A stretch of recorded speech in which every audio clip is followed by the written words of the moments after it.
$5 Games presents Granblue Fantasy Versus. This game has co-op? Awesome! I'm going to cover the introduction to the plot, the RPG mode, the characters, the arcade mode, and the numerous tutorials. The plot is that the protagonist can't believe his friend wants to kidnap his other friend even though they were on the same side like a week ago. The evil empire is back, somehow, and the traitor friend is now working for them. After the first mission, they backtrack to a week ago and introduce the backstory and everything you should care about. So I did not get lost, although I didn't feel like I really needed a whole 5 missions of, man, I can't wait to meet up with my friend, and then an additional 3 missions of, hey friend, what's going on? You're being weird. But oh well. Although there is co-op in RPG mode, you can't do it until you complete 8 missions solo, which is unfortunate. The RPG mode is fun, but it can mess with you a bit since your character is not guaranteed to face your opponent.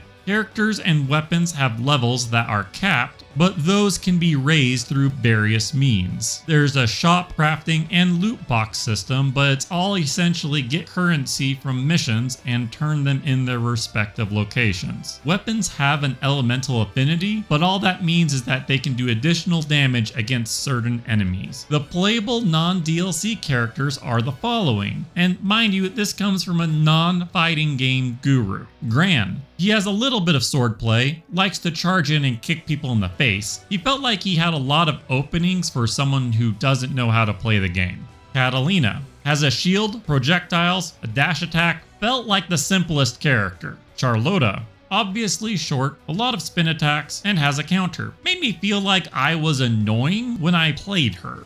Lancelot dashes around even through the opponent and can jump off walls. I'm sure this is fun for some people. Percival, fire swordsman, long reach, has projectiles, and able to charge up fire tokens to enhance his special attacks. Also does a shadow grab that does something. I'm not sure as it doesn't do damage. I like this character except for his fire token mechanic. La Diva, grapple wrestler with a heart love motif. The grabs were fairly simple to pull off compared to other fighting games, but the character's charm is what's probably most appealing. Midora, archer with extra jumpy mobility options, and can send out butterflies which explode into lightning when struck by an arrow. Probably easiest character to beat the CPU with. Lowain, a summoner of food, friends, robots, and a deity, also has a counter, felt overpowered. Fairy, a circus lion tamer except uses flaming ghosts instead of animals. Long reach, enhanced air mobility, can do setups, but doesn't seem to do a lot of damage unless you can combo everything together, which I was not able to do. Zeta, multiple in-air charge attacks with a spear, can gain armor and has a full screen projectile. Although she felt like a spam this to win character, it also seemed to be very easy to simply block that attack and punish them for using it, meaning that it'll take a bit to learn what you can do when. Vasaraga, big and intimidating, has charge attacks, a stance with a glowing red eye, and is able to break through guards. However, I felt that to get the most out of this character, you needed to do micro pauses in order to get some of his attack strings to connect. But man, does his normal super do a lot of damage. I went with Midora through the arcade mode on normal, and the arcade mode felt weird. To start, they let you choose your first opponent, and then after every battle, they ask if you want to change the difficulty at all. If you keep it on normal, the enemies won't be getting harder at all until the final boss, who felt slightly harder. And I was really happy there was a final boss, as the only indication of progress is how many fights you've completed. I saw nothing indicating the total number of fights. The normal difficulty is, sad.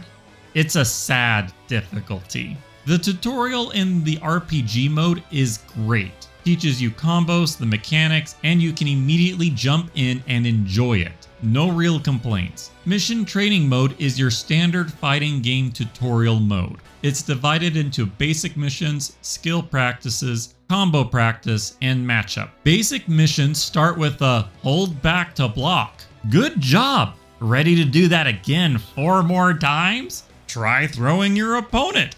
Good job! Ready to do that 4 more times? Try beating Gran. Ready to die to him 4 more times? Like, his difficulty is way harder than anything I met in the arcade mode. There's additional side objectives to do in each of the missions, but unfortunately they don't always tell you how to do them. Likewise, sometimes they don't tell you how to do the mission at all and just expect you to figure it out on your own, like telling you to interrupt your foe with a tactical move rush after an auto combo, when they mean to do it before the final hit. Also, the exact timing to do this isn't clear. Likewise, later in the matchups, versus Lowain, counter the counter. Attack Lowain to trigger his counterattack, then avoid getting hit by it. You can also interrupt Lowain's counterattack by canceling your initial hit into another attack. Earlier, they tell you about how you can cancel your normal attacks into special attacks. However, that doesn't work here. Blocking doesn't work. Throwing doesn't work. What they actually mean is for you to cancel your attack into a super. So there are some rough parts.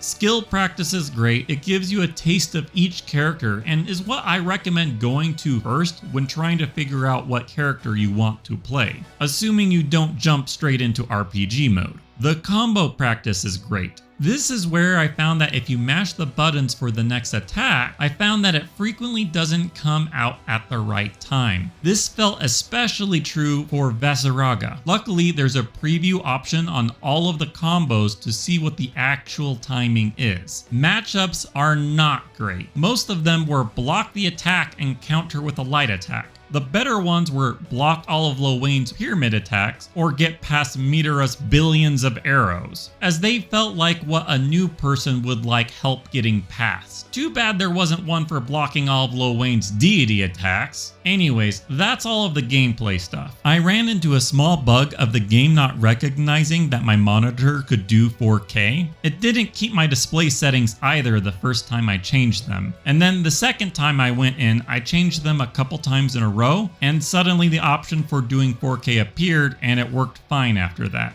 Not sure what happened. There's also a currency for doing side objectives and random things that you can use to unlock artworks and soundtracks in the gallery. Nothing too exciting. Overall, starting with the mission training tutorial basic missions was rough, and connecting some attacks together felt very tight. But as I became more comfortable with the game, it became more enjoyable. Also, the art, both in-game and the gallery, is absolutely fantastic. Very, very pretty. Although I'm getting confused why the word blue keeps popping up in fighting game titles. Anyways, subscribe. I do 5 games each week until I get to 100 videos. That's a wrap for this game. Consider picking this game up instead of an airship.